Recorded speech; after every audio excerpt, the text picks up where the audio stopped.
regular session at 7:02 p.m. Should I get a roll call, please, Ms. Johnson? Trustee Walker. Present. Trustee Gallegos. Here. Trustee Tejada. Here. Vice President Salahuddin. Here. President Lee. Here. All right, item 8, approval of the agenda. Are there any changes to the agenda this evening, Ms. Presta? There are no changes. Can I get a motion to approve the agenda? So moved. Second. All those in favor? Aye. Item 9A, approval of the minutes for the board meeting of September 19th, 2023. Motion to approve board meeting minutes September 19th, 2023. Second. All those in favor? Aye. Nothing to report out of closed session this evening. So we will go to item 11, the installation of student trustees. Superintendent Presta, would you like to kick us off? I am very, very pleased to kick us off. So I'd like to introduce to you the Student Advisory Council, the student trustees for the 23-24 school year. Please stand.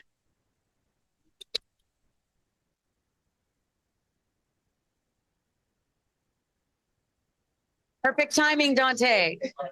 You're all good. One of our co-presidents, Juliana, said that she was going to be a little bit late, and I realize we are just really not giving her any time. She's going to be a little bit late, so we will have to swear her in afterward, but she will be here. So we talked about how this will go. I'm going to tell you what to say. You're going to raise your right hand and repeat after me, please. I state your name. Do solemnly swear or affirm that I will support and defend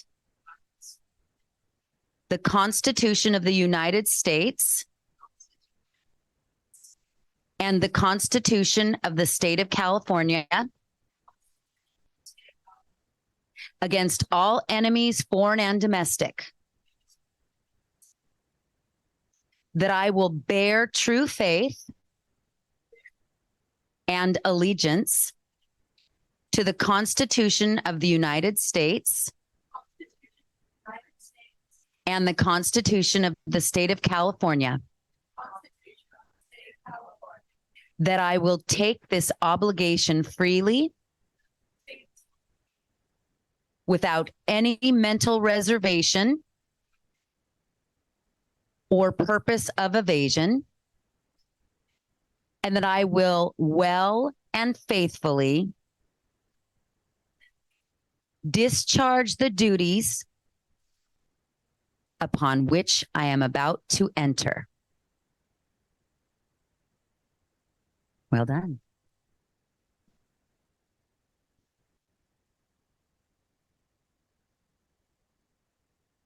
Congratulations, and I'll open it up to the board for any comments, and then we will adjourn to the student trustee reception. You guys want to say anything? I just want to say it's awesome to see such a big representation, especially from each school. It's grown a little bit from last year. I worked with a lot of you guys last year, and I'm looking forward to working with you guys again this year. But you keep representing your schools, keep putting your voices out there. You guys got to be heard, so keep up the good work. Thank you for what's the word I'm looking for? Thank you for participating, for choosing to be with us. I always say there's a lot more energy in the room, and there are students here. So thanks for bringing that energy. I'm looking forward to a great year. Congratulations.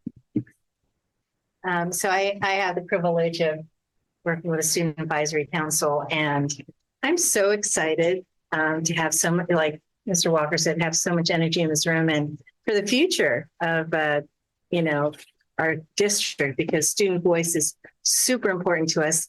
And since last night, I see we have 2 more student trustees from Jefferson. So excited. Now we have 4 trustees from Jefferson, and we have so much participation from every school. Would love to have some students from Thornton. And that's where we would really love to have, and we'll do a better job of recruiting. Hello, my name is Kalima Sahadin. I've been on the board for 10 years. I used to be on the subcommittee to work with the student trustees, but have now moved on, move around, so we all get experience with different things. But I will say that I've worked with Trustee Tejada for a while on this program, and it means a whole lot to me because I haven't been in school in a very long time. My kids graduated from the district a long time ago. And so I want to make informed decisions, and it doesn't make any sense to make decisions on your behalf without hearing from you and having your input. It's extremely important to me as a representative of the broader community and about education to be informed by that community. And so that's the call that I put to you, is that you bring your unique experience, but it's your unique experience, and to really reach out to the students in your district, in your school. I'm used to having to say district, but your school. Talk to the students in your school, especially students that aren't normally represented and aren't normally in leadership roles in their school, to hear what their stories, and if there's anything that you can do to better represent them here as well, as long as yourselves. I want to thank you because it is a time commitment. And so thank you for giving up the time to do this fantastic work. And I will say, for when the students that start to participate in the meetings, it can be intimidating. I remember my first meeting, it went by super fast and I was like, what just happened? But don't let that daunt you. Please speak up in these meetings, ask the questions. A lot of times you may think it's not a good question. It's a question that we haven't thought of because we're not students. It may be a question. We have a lot of people that watch from home, and that reminded me to slow down because this is translated. We have a lot of people that watch from home, and you may be asking a question that someone that's watching may be thinking of. You may also have a perspective that none of us have thought about because we're not walking the halls every single day. So please, when you're here, don't be afraid to ask the questions and give comments and give feedback. You usually are the most listened to voices in the room. So again, thank you so much for your service, and I look forward to working with you. I'm very excited to have you all here, and I echo my colleagues' comments about the excitement we all share and how we're looking forward to hearing from each and every one of you. Don't be shy, and looking forward to working with all of you. So now we will adjourn to the reception. 7:10 or 20, sorry. All right, sorry, my bad. Whatever, President Lee. Okay.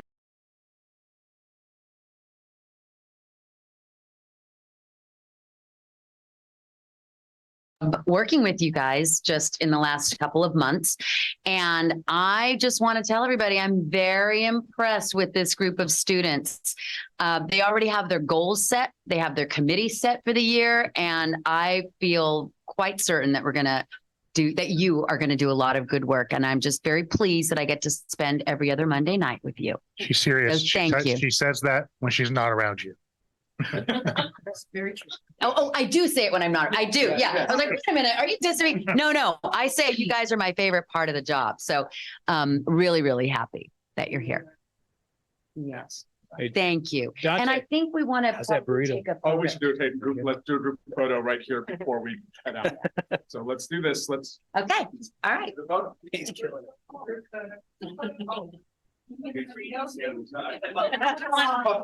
want them here, Mr. Warden? Okay. I know, right? I know. I made the call. I made the call last night. Oh, really? Oh, are we going up there? Yeah, you're gonna go over here and take a photo. Oh, that's trash. Yeah, dude. It's gonna come now. I get to say when. Alright. It's a task. I get it.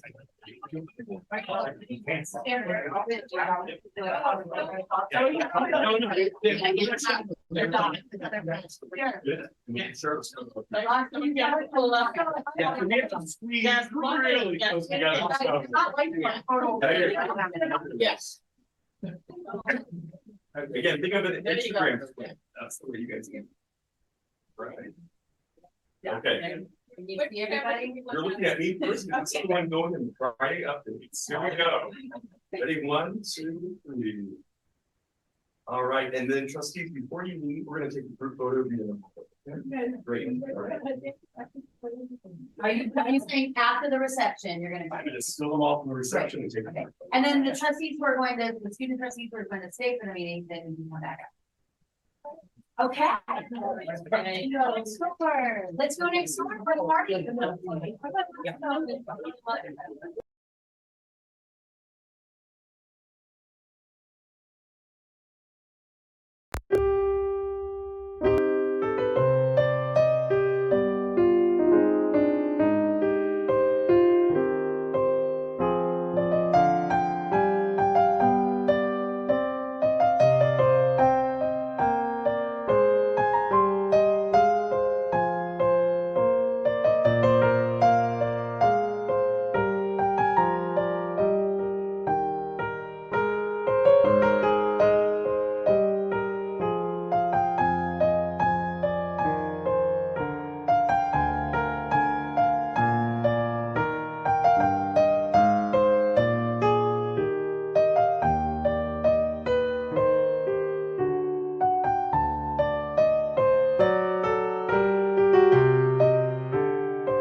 session at 7:26 PM. Before we get going, can the student trustees just introduce themselves so I can call you? I don't have to call you Westmore trustee.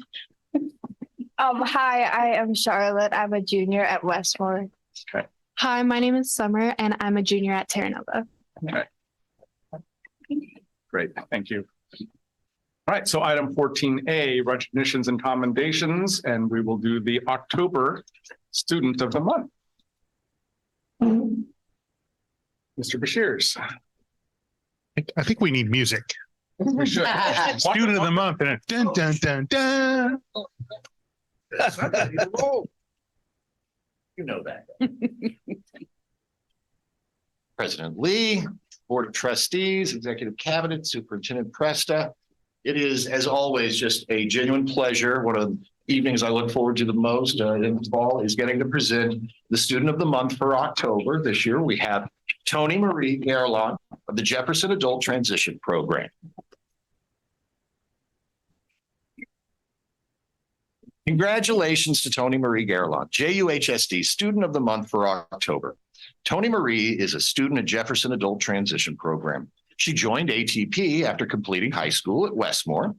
Tony Marie has shown tremendous progress since joining us last year. I personally look forward every morning to seeing her because Tony Marie is a smile machine in the morning. Tony Marie enjoyed her work experience at Sprouts last year and is looking forward to working at Walgreens this year. While here at school, she reported to me that her favorite activity is dancing with her friends in the gym.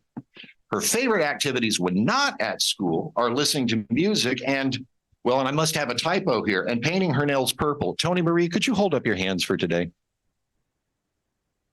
We're sparkly blue today, not purple. Tony Marie hopes to continue her education at Skyline College when she graduates from ATP. Her teacher, Mr. Seth Krauthammer, has this to say about Tony Marie. Tony Marie arrives at school with a warm smile every day. She greets every teacher and student with fervor and warmth. Without exception, she is always a leader and a positive example for her peers.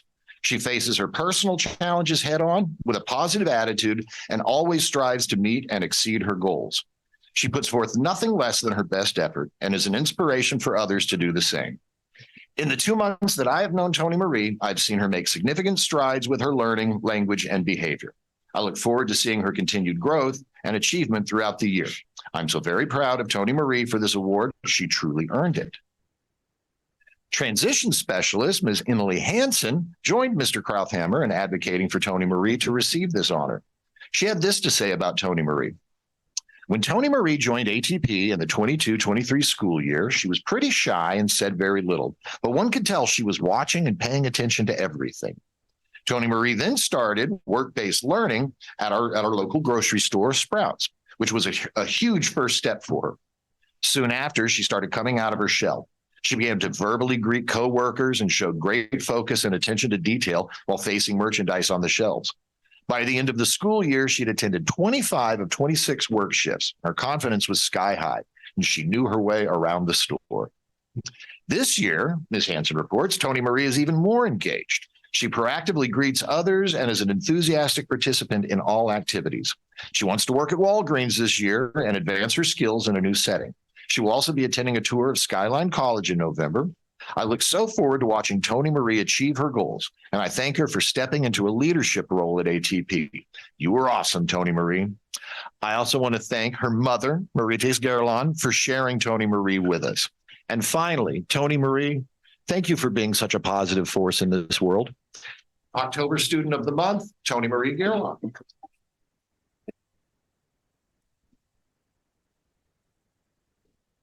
And those sparkling fingernails.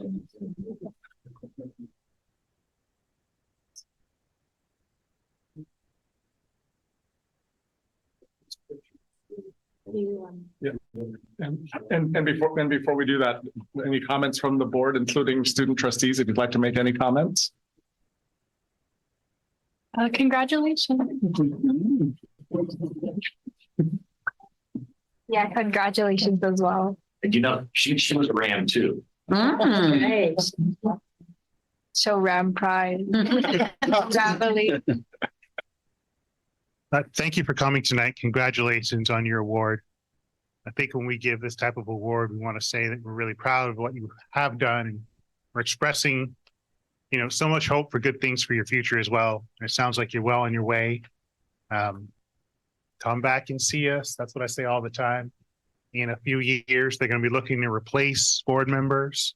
So come participate with us. Come say hello to us. It's good to see you. Thank you very much. Congratulations, Tony.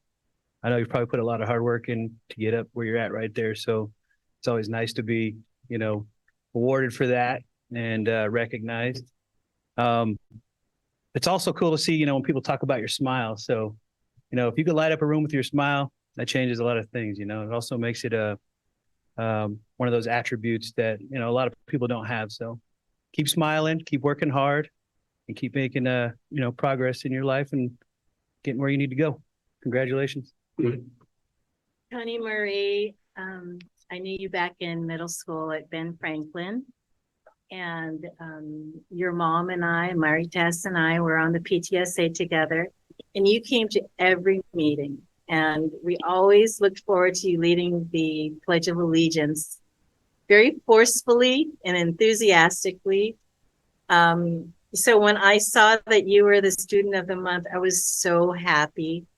And I told my daughter, Carly, one of your classmates, and she said for me to tell you hi, and she's very proud of you as well. And I think you're doing such a great job. I look forward to hearing more about everything you're doing. And you make us really proud in this school district. Thank you. So to again say thank you, Tony Marie, and that we're very proud of you, and thank you for all of your hard work, because I know it's very hard work. And you've been doing a fantastic job, and I'm really excited to see what you do moving forward. That I know the struggle it is to move your kids forward and the love that you've been given to get her to this point. And I just want to thank you for all of the effort that you put into your daughter, and you can see it pay off. So thank you so much for being here tonight. Thank you, Mr. Lee. So first, Tony Marie, my name is Tony Ann. So I'm very excited to honor another Tony. And I just want to say that numerous people have said how wonderful a person you are to have around. And I'm excited for what you have in store for you in the future. And I'm excited to see you out in the community when I go to Sprouts and Walgreens and do my shopping. And so good luck to you. And thank you for being here. Congratulations, Tony Marie. We're very proud of you. Very excited for the work that you've done and all your accomplishments so far. And we are just so excited to see what you will do next. So let's go ahead and take some photos. Okay.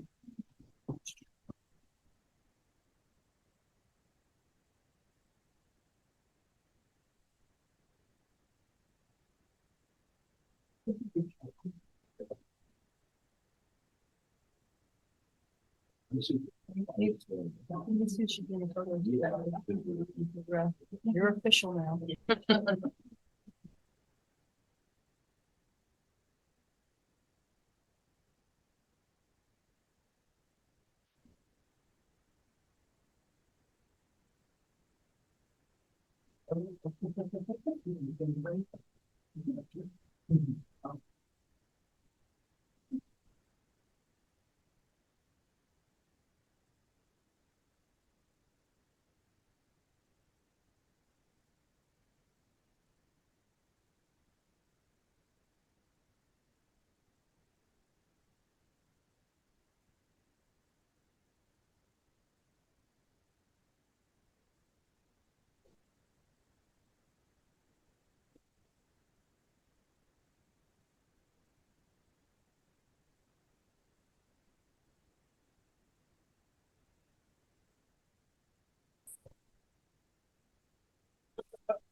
All right.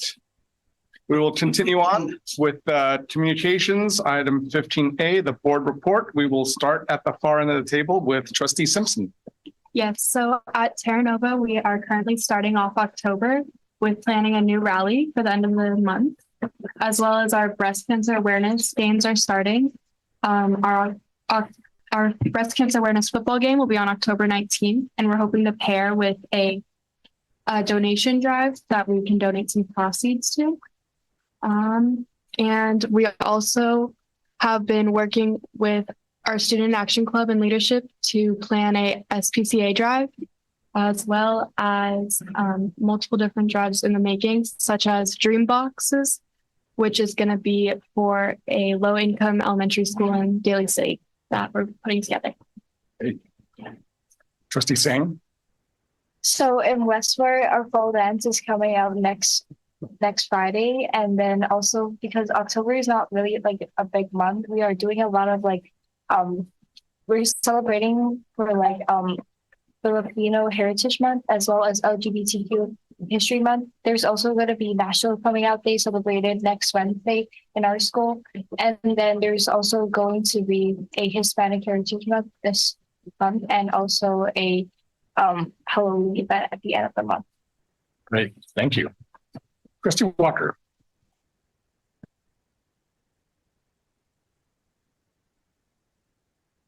I don't think I have anything to report this time. Right. Well, let's see. I went to Fog Fest for the first time last weekend. Yeah, last weekend. I've been in Pacifica. Well, I've been living there almost 5 years now, and for some reason I'm always gone.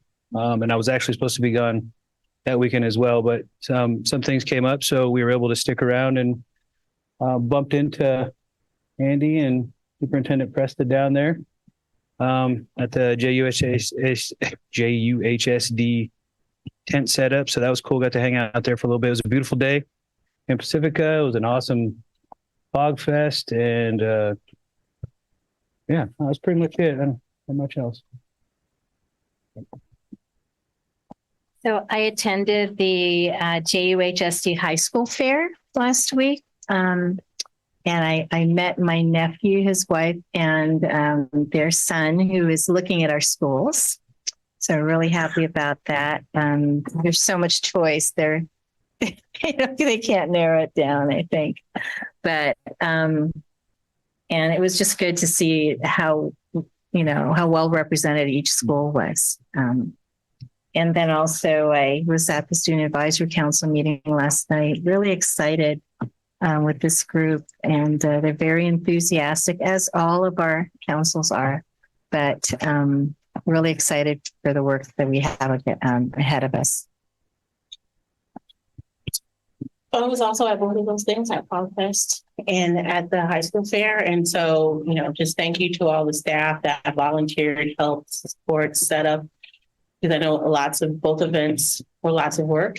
And, in Facebook, you get the reminders, and I think I showed the picture of the ring, but it was our first time as a district being at Fog Fest was, I think, 2015.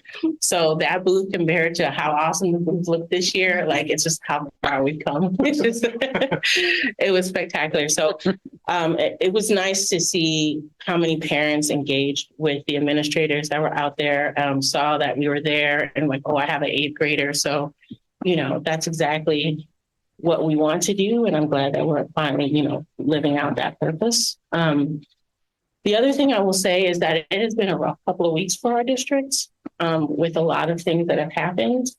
And I just want to thank all of our mental health professionals here at the school district that have been working overtime and giving so much of themselves to help the people that have been struggling through a variety of different issues. And I will also just say to everyone, I just happened to be in a training for DEI that some of our own DEI people here, I'm there for paid for work, but other people here are also doing the same training. And the first couple of days were just focused on our mental health because of how stressful this work is and just work in the education space in general. Everyone in this room does more and gives more than they have. And it was a good reminder for me that that's not sustainable and that we always say it, we say it to other people, we need to take care of ourselves. But it's just a reminder to take care of ourselves. And especially in America, it's really hard to get help for your mental health, but just to take the time out that you need to take care of yourself and to guard your own space, because sometimes it's hard to find other people that will do that for you. So that's all I have to say. Thank you. Good words. I too is at the Fog Fest and at the high school fair, both great events. And again, thank you to staff who put on the high school fair and also the Fog Fest booth and tent. It's always fun to see our staff out there working with the public. And it was fun to see Mr. Aarons in particular recruiting parents with babies and strollers, reminding them of us, to think about us when, in about 14 years when their kids are old enough to join our schools. That was actually fun to watch. And it's just a good time to be able to just engage with our community and let people know all the good work that we have been doing. Thank you, Mr. Lee. First, I know I was. Let me go back. Are there any board subcommittee report outs this evening? All right, thank you. So I'm going to report on all the things everybody else did, but I just want to thank Trustee Salahuddin for your words, because it has been in our school. I was going to say a lot of upbeat things, and I'm still going to say those things. But it's been a really hard month, I'd say. It's been several weeks of people here working 70 hours a week and being pulled in some directions that are really, really good work to do, that are really inspirational and good things, and then some really, really hard things. And so thank you for bringing that up, because it's not something that I was going to bring up. And I think it's really important to acknowledge it and to say that it's kind of hard sometimes, that, I repeatedly tell everybody I know that I love my job, and that's the truth. I really love my job, and it's really hard. And it's really hard for, all of us working and connected with the district at times. It's hard work, but it's good work. So thank you to everybody. And we do all need to remember to take care of ourselves. So with that, Fog Fest was great.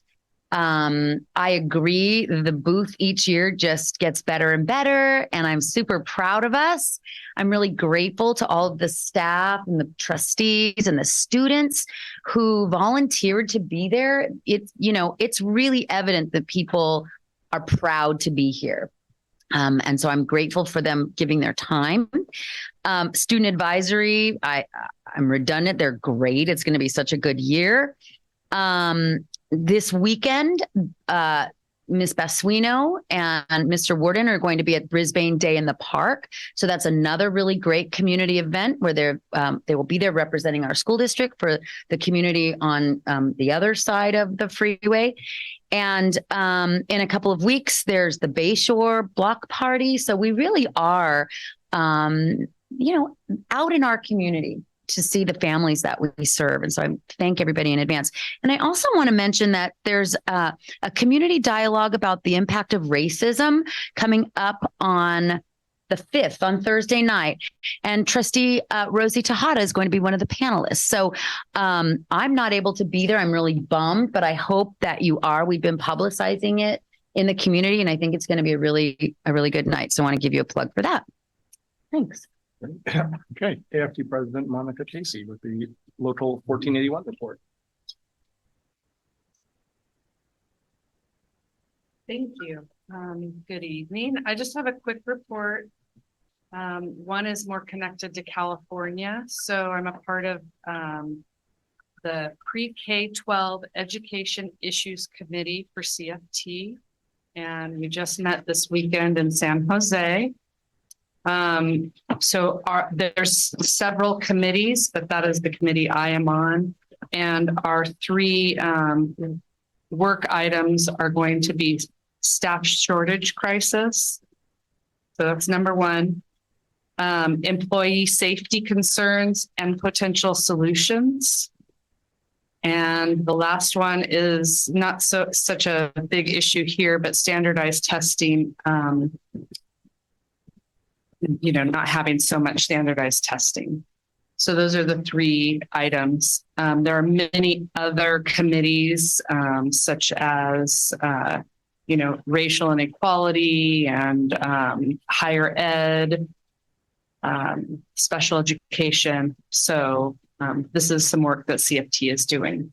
I also wanted to mention that I'm taking this show on the road tomorrow to all of our sites, starting tomorrow, and I'm going to be talking about the benefit changes, healthcare benefit changes, and calendar options. So I will be explaining to all of the members, and then we'll be doing a vote back October 19th and 20th. So, you'll be hearing about that. I'm sure there'll be questions. And that's it for today. Thank you. Thank you. Yes. Come Presta. Thank you. I was triggered. Something was triggered in my mind. A reminder that we're going to have our first site board meeting next week on October 12th. We're going to be at Jefferson. Thank you. So just a reminder for staff and, people, the community over at Jefferson. Thank you. All right, moving on. Item 17, consent agenda. Is there a motion to approve consent? So moved.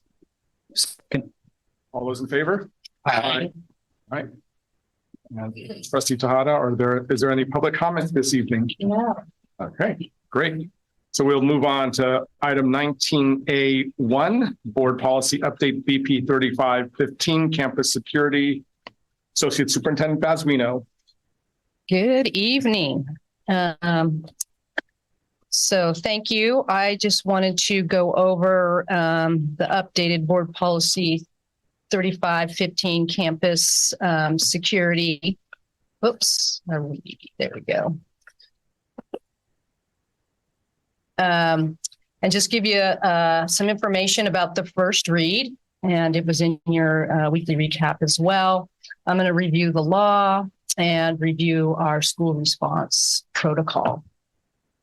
So in the updates, the first part of the update is pretty much just talking about the IT department, and it's related to protections of the district and the infrastructure, the network infrastructure.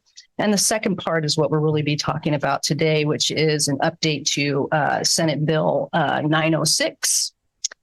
Which requires employees who are alerted to or observe any threat or perceived threat of a homicidal act to immediately report the threat or perceived threat to law enforcement. So I'm just going to go over that with you all and give you some descriptions of some things. So to start with, the bill was effective January 1st, 2023. It details the evidence that may be considered and role of law enforcement and the LEA in ensuing threat assessment and an investigation.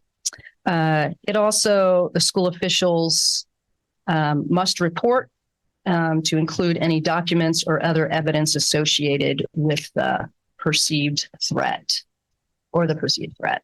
So I just want to go over some definitions. School official is any certificated or classified employee or member of a school district governing board, county board of education, or governing board of a charter school whose official duties bring individuals in contact with pupils.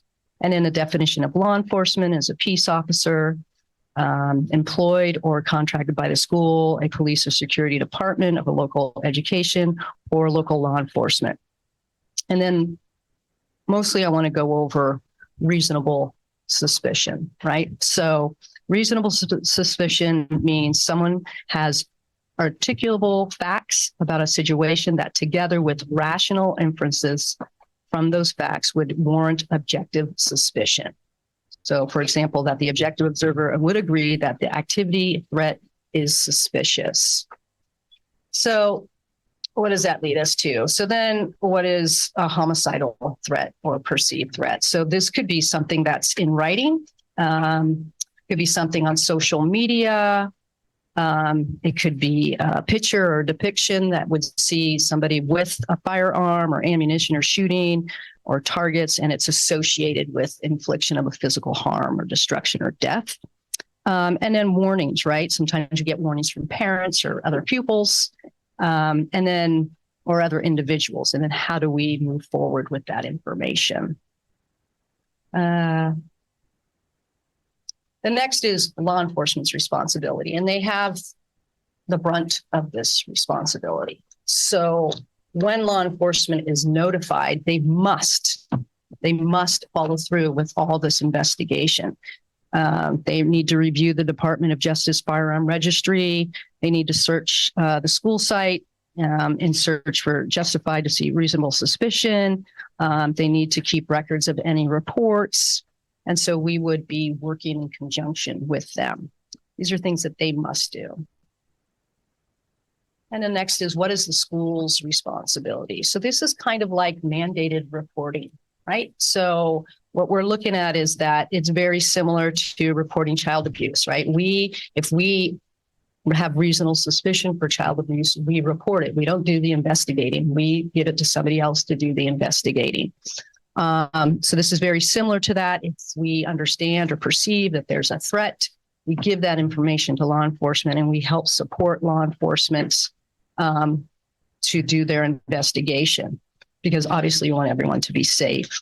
And then very similar to child abuse reporting, we're immune from civil liability. So if we report something and then a parent gets upset or is confused about what's happening, we can't be sued for doing what is our legal obligation.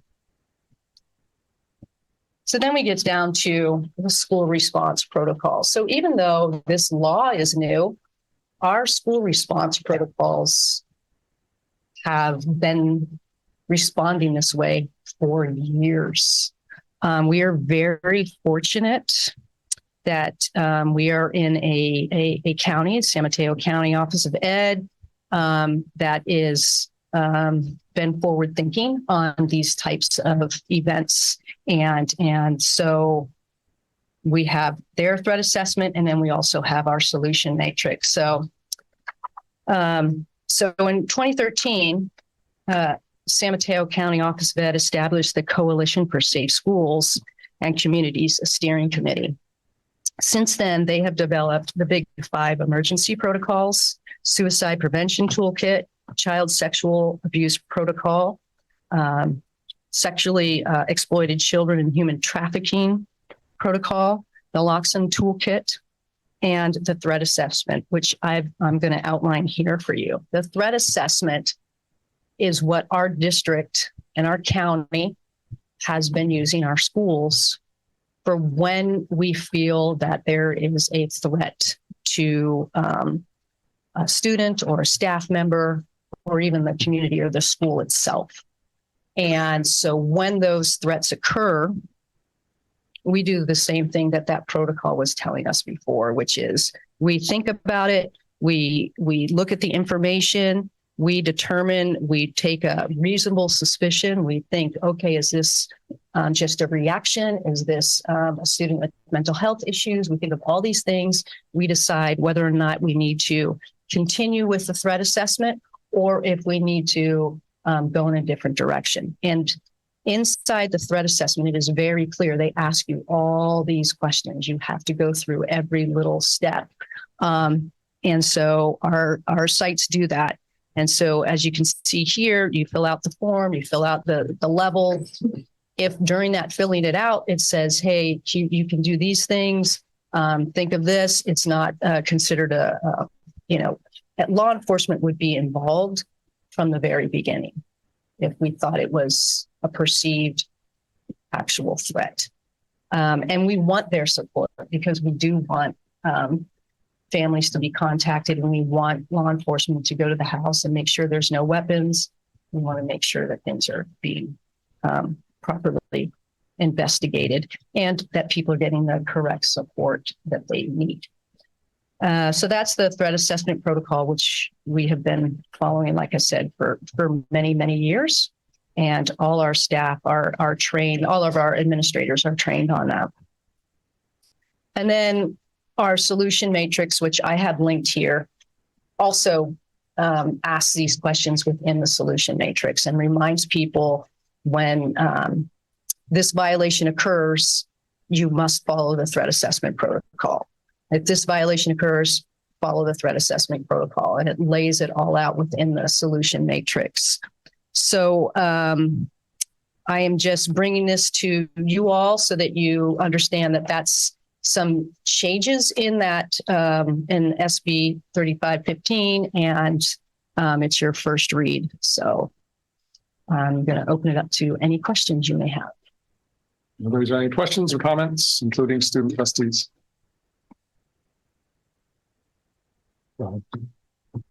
So I don't have a question. I mean, I know it doesn't really change anything that we're doing per se. I will just say that I have a problem with education law and how it's passed.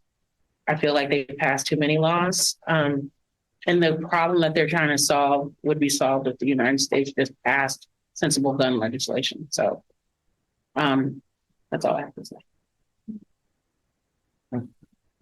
Any other questions or comments? Okay, thank you very much for the presentation. Thank you. Okay, item 19B1, Terra Nova baseball and softball field feasibility study results. Deputy Superintendent Tina Van Rapphorst, and looks like our construction bond manager, Stephanie Phillips as well. Thank you, President Lee. Good evening, everyone. Back in June, you approved an agreement with SSA Landscape Architects to design plans for replacing the baseball and softball fields at Terra Nova High School. SSA has been meeting along with Principal Carey and Director Phillips with stakeholders, and they're here tonight to share their design with you. Before I let them talk, though, I wanted to frame the conversation. This is not an action item, but a checkpoint in the process to keep you guys in the loop. After the discussion tonight, we plan to continue with the process, which is to instruct SSA to submit their plans to the Department of State Architecture for their approval, and to instruct Ms. Phillips to start identifying a contractor to complete the work. So that would be the next time an action item would be brought before you, is when we have a contractor to recommend to start the construction. And I will go ahead then and introduce Director Phillips and Principal Carey, which you know, and Christian Harris from SSA. Good evening.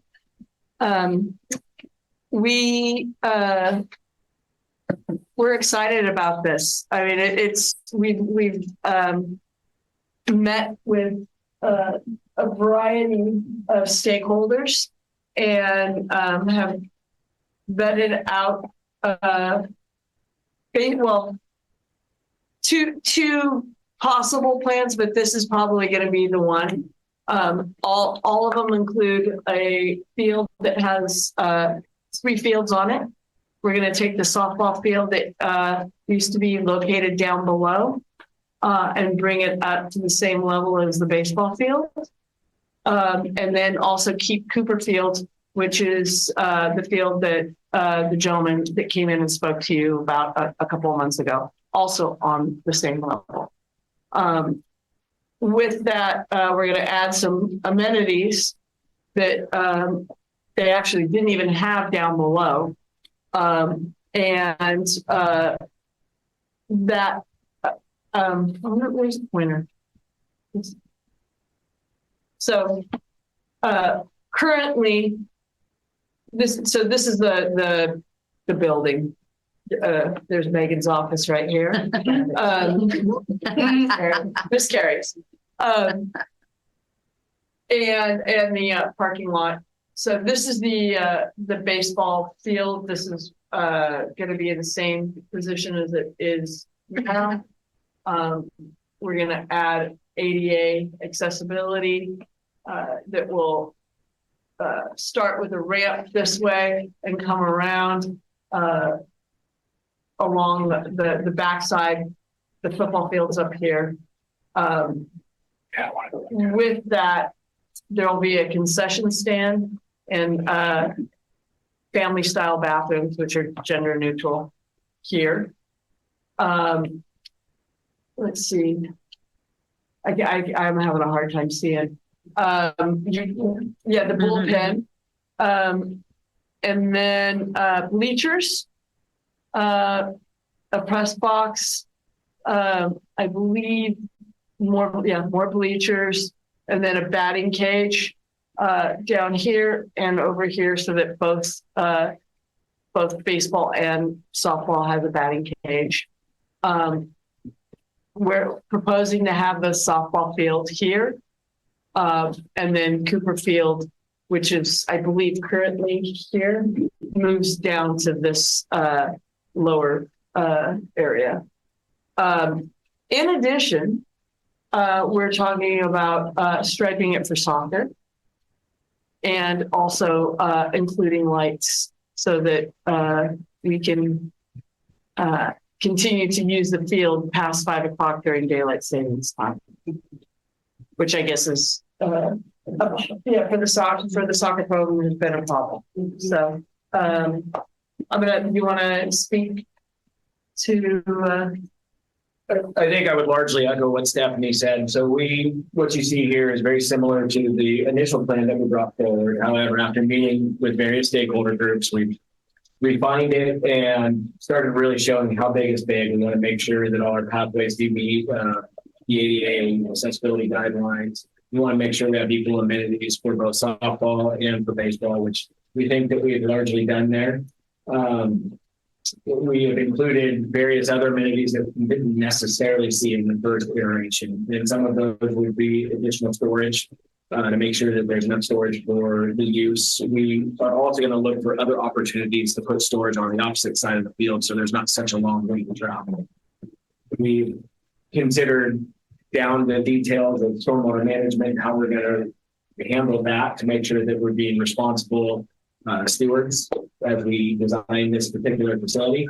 And we look at scoreboards and all the amenities that you would expect to see in a facility like this. So we think at this point that we have the vast majority of the needs addressed, but there's probably another layer of tweaking that is possible as we continue to meet with stakeholders. But I think that largely this is the design that you will see moving forward.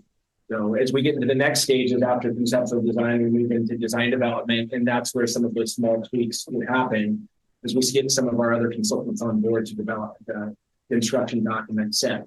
So the next steps would be to move forward with those construction documents, get all the other players involved, whether it's electrical consultants, civil engineers, to make sure that we're appropriately designing this facility. Once we have the plans in place, we would submit to the division of the state architect. Typically, there's about a 6-week turnaround for that first submittal, and we would address their comments. Might take another month or so, depending on the level of comment after that. We resubmit to what's considered back check, and that's usually done in about 3 weeks, at which point we would have a set to bring back to the trustees, ready to go out to bid. Construction would likely begin hopefully next summer once school's out, so we can hit the ground running and get this facility developed. We had a meeting last week and we discussed timing and even which I didn't discuss with you, but it holds true with what we were just talking about. So the idea is to start construction middle of June. At the very latest, if we make it, well, when we make it through playoffs, playoffs will run through beginning of June. So that would allow us to run through playoffs, use the field, and then start construction. And in which case, and we should be through the procurement process and ready to go at that point as well. Do you want to add anything? Are you sure? Okay. Other than thank you for having. Opening up to the board for comments, questions, including student trustees. How long are these fields supposed to last if, with proper upkeep, and what is the upkeep like on those?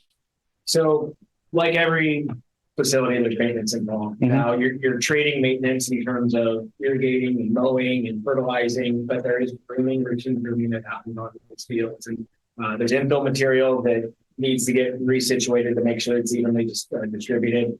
You can expect a lifespan of 12 to 15 years for the initial carpet, as they call it. However, the infrastructure underneath, which would be the large part of this first effort, should last multiple iterations of that project. So 12 or 15 years, you replace that, the drainage, the grading should all remain in place. And then it's just an issue of replacing the synthetic turf itself. And that maintenance contract's done by the installing contractor typically? There's a couple different ways you can do it. So the installing contractor is responsible usually for a very short period of time thereafterwards. However, the district can purchase maintenance agreements. So we can either train their own staff to do that, or they can purchase an agreement for the turf manufacturer so that you can make them. Well, and what we've done with, for instance, for the Terra Nova football field, I included, I believe it was like an 8-year maintenance agreement as part of the procurement, so that we were locked in and that was taken care of for the next 8 years. Yeah. I'm going to seek to do the same. I think it's in our best interests. Yeah, I think initially for sure. Yeah. Cool. Thank you. What's the estimated length of construction? We're probably, typically they can try to get something like a football field done in summer. This one, given the large size of it, could drag into the school year because I think we're about 200,000 square feet. Typical football field and facility is 8,000 square feet. So just the raw size and scale of it is 2.5 times larger. So that said, once mobilization occurs, you have contractors out there, it doesn't take 2.5 times as long. But I would anticipate some encroachment to the school year, but 5 months. Is that also weather pending though? I mean, does installation get held up with weather? I know we had pretty bad winter last year, so. It could, and that's part of the goal of starting in June, is so they can get the work and everything stabilized underneath. So by the time they're doing, most of your work's done by the time the wet weather occurs. And so at that point, they're installing amenities such as the dugouts, bullpens, the restroom concession building. Gotcha. Thanks. I have a question. So I just wanted to confirm, because I am not super sporty. The 2 diamonds on these sides are baseball diamonds, and that's a softball diamond? So Opposite. yeah, Opposite. Yeah. The opposite. Yeah. That's the baseball, and these 2 are softball? Okay, thank you. and I would add the lower right-hand corner, and that's some of the refinements that may occur, is that as we meet with additional stakeholder groups, there is opportunity for that infield to grow larger to meet a different. Okay, thanks. Who are the stakeholder groups that you've been meeting with? We have met with Purpose, baseball, softball. We've met with PTO president, football president.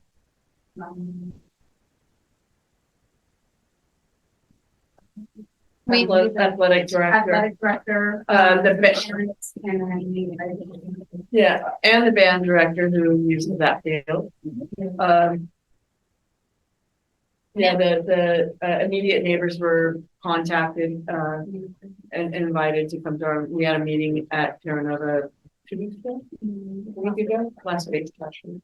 And didn't you let them know that about the lighting? Yes. Yeah, in case they had concerns about the lighting. So Would that be available for, say, like local soccer clubs or something like that? Is it something that local soccer clubs or local clubs can utilize the space?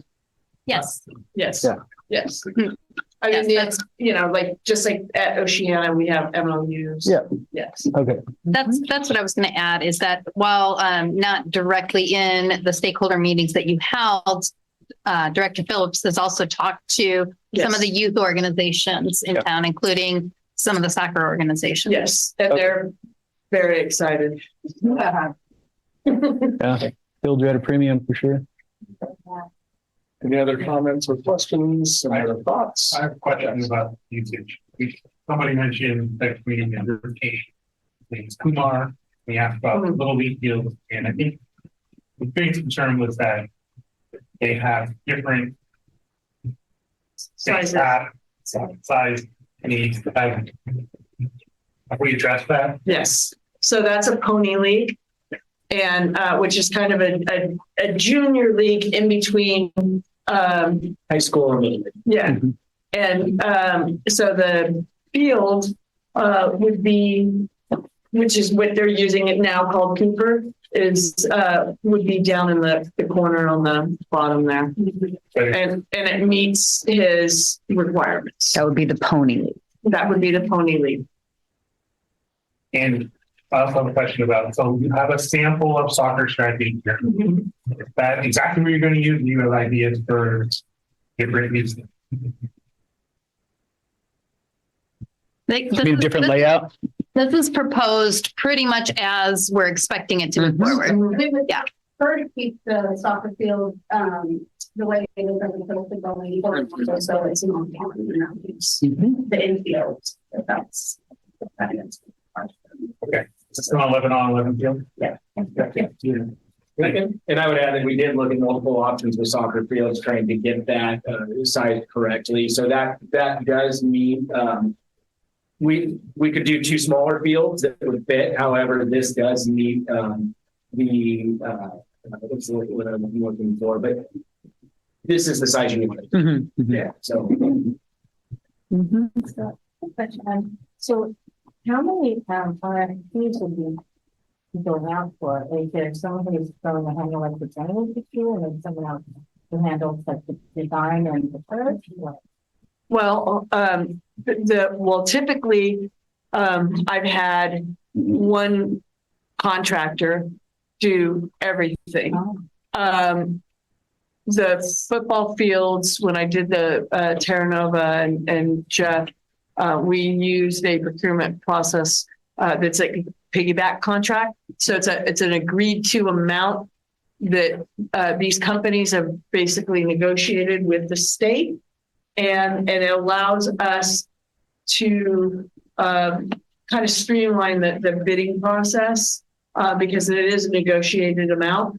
And I'm hoping to do that route so that we can streamline this and not, streamline it. Yeah. And then, I mean, we do have some issues out there with drainage. So, I don't know if, I mean, I guess there's a couple of things going on. One is that we also have some electrical, and I don't know if Field Church, which is one of the companies that provides the artificial turf, if they do lighting, or I would have to go out for electrical contract on that, and maybe you can answer that. So, I can't answer that directly because Field Turf would have to say. So Stephanie's referring to a cooperative purchasing agreement, which districts and states use so we can work with the low bid laws, or not the low bid, basically the lowest qualified bidder typically has to be awarded the contract. Since these have previously been approved by the state, we can pick a contractor that knows how to do these fields, which is critical for these fields. There's a number of contractors out there who might meet basic requirements, but the tolerances on these are so small. There's a small handful that can really do this field well. Cooperative purchasing allows us to do that. Under that cooperative purchasing license, there is a number of things that they can do. I don't know specifically about the lighting, so that's something that we need to explore. There's a potential that could be a separate contract, but there's also potential that could all be handled. Thank you. All right, so I guess just looking for just guidance whether we should continue the work. If that's correct, Ms. Van Ramport. Yep, just making sure that we're checking in and letting you know where we're at in the process and see if we have any concerns or things that you want to contribute to the conversation. Are we generally good? Yeah, no concerns. No, thank you for the work. I'm excited to see the new field. Yeah. My only concern is my excitement. Thank you very much. Thank you. Got to do it again. All right. Item 20. At the end of the year, we're gonna compile a video of everything you said. That'll be under consideration for future agenda items. Anything for the item 20? All right, we will actually be adjourning back to closed session. So is there a motion to adjourn? Motion to adjourn back to closed. A second. All those in favor? Aye. 8:16 closing open session. Okay.